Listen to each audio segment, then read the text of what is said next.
The new Forza Motorsport is finally out, and after a million years of development and being built from the ground up, the racing game of the Xbox is finally here. But how does Forza feel in-game, and how does it stack up against its older, sleeker, and more storied brother, Gran Turismo 7? Let's compare the two and see how they stack up.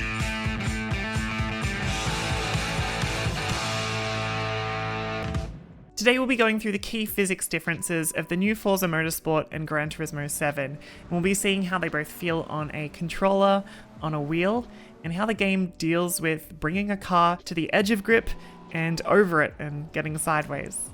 If you're looking for more of a graphics comparison, check out our Forza Motorsport versus Gran Turismo 7 side by side. Mikkel and Henry did a great job of breaking it down. Henry especially, good work. Now, I guess the first thing I need to acknowledge in this review is that I personally come from a Gran Turismo background. I have also raced in the World Tour and the World Series of Gran Turismo. I was in the World Finals in 2020, as well as in Monaco last year for 2022 World Finals. So basically, I'm not bad at Gran Turismo, technically a pro esport gamer, and also I'm in the game, so you can crash into me if you'd like at home. Forza, on the other hand, I've honestly not had a huge amount of experience with.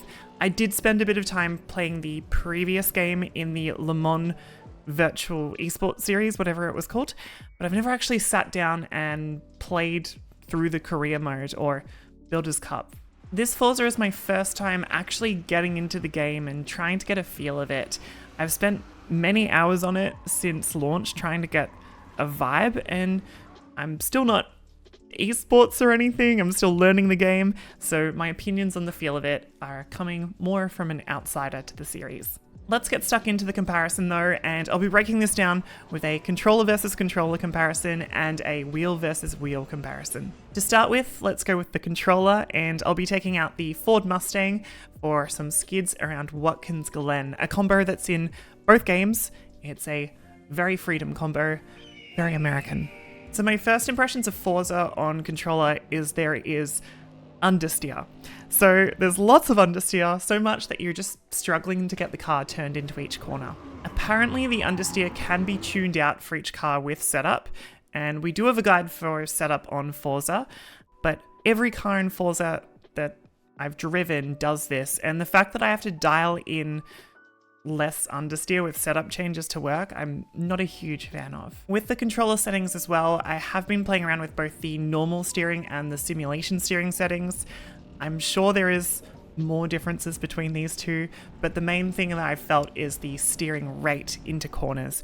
On simulation, it's a much higher steering rate, and on some cars, especially the TCR car, which you'll be doing your multiplayer placement races in, the simulation setting seems to give you more turn. It feels faster. Now for Gran Turismo on controller, I'm actually not super experienced at GT on controller either, but I have felt that the game generally feels more responsive on turn-in with much less understeer than Forza. That's not to say that GT gives you oversteer though. I think Gran Turismo is still fairly understeery at speed, but it does feel a little bit more balanced than Forza does. The other thing worth noting is the feeling of power sliding out of corners.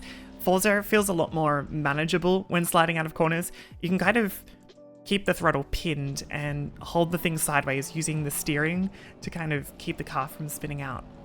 Gran Turismo, on the other hand, is a lot less manageable with wheel spin.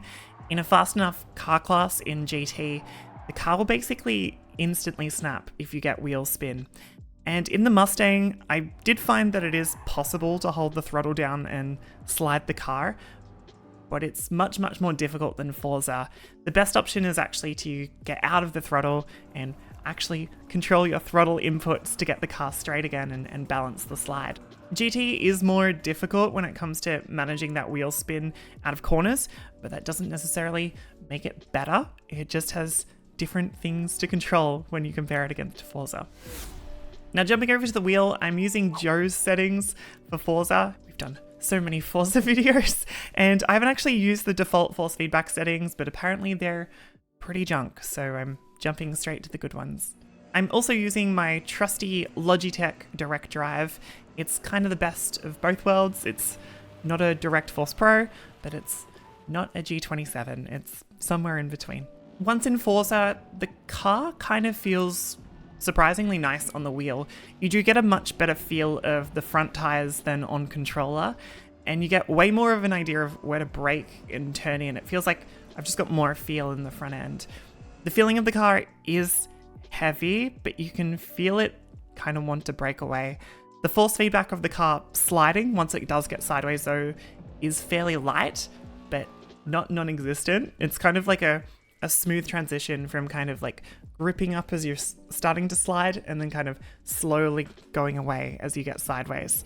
The force feedback over curbs though, I found is almost non-existent. I got very little feel when driving over curbs in Forza. It does feel quite easy to hold a slide, and maybe I found it different to everybody else, but I actually found Forza easier to drive on a wheel compared to a controller, but it did feel kind of flat, I guess.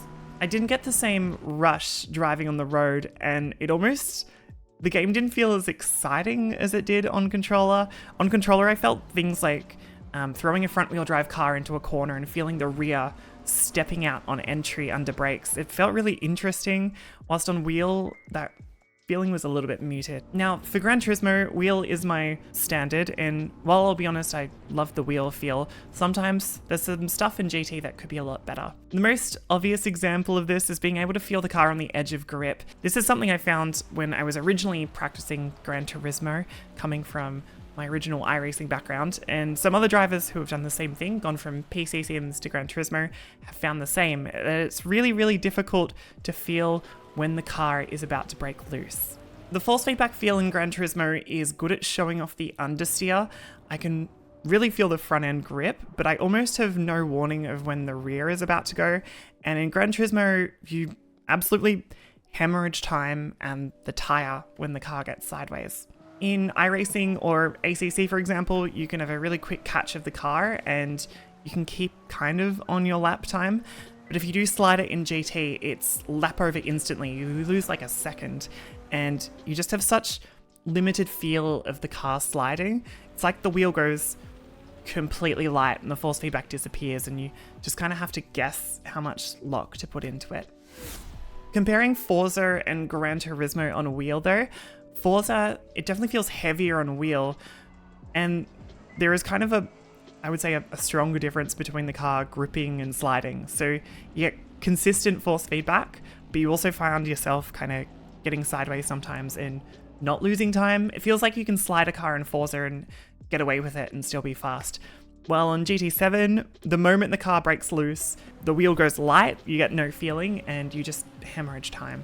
I would say Forza is a more fun experience on a wheel, whilst GT7 is definitely a more intense experience on wheel. All up, these two are very different games.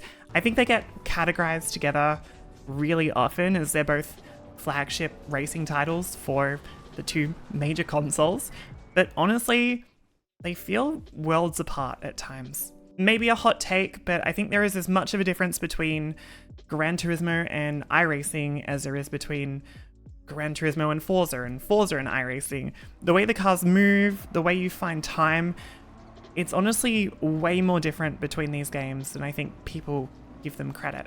I also get the big question in chat all the time, what sim is actually better, Forza or Gran Turismo? And the easy answer to that is, do you have a PlayStation or an Xbox? But I guess more of an actual answer, there is no better game. All sims are different and the way they handle is better for some people and maybe not as good for others. They're both great fun though, and you can get killed in online races in both games. Pick your poison, you'll get crashed into either way. If you're a controller wizard and you want to race a stable physics feel with a good sense of speed, where you're not constantly stressing with throttle control or spinning out, Forza is probably the way to go. And if you want to get a little bit more intensely into strategy and stress yourself out feeling a car on the limit, I'd lean more towards Gran Turismo 7. Both are honestly really fun, and I hope you all get the chance to give both a go there and have a skid and make your own mind up. What sim do you like the feel of best? Is it Forza? Is it Gran Turismo 7? Is it Grid Legends? Might not be Grid Legends, but otherwise let us know in the comments, and you can leave a like if you enjoyed the video and subscribe to Overtake for more sim racing videos. We'll see you next time. Bye bye.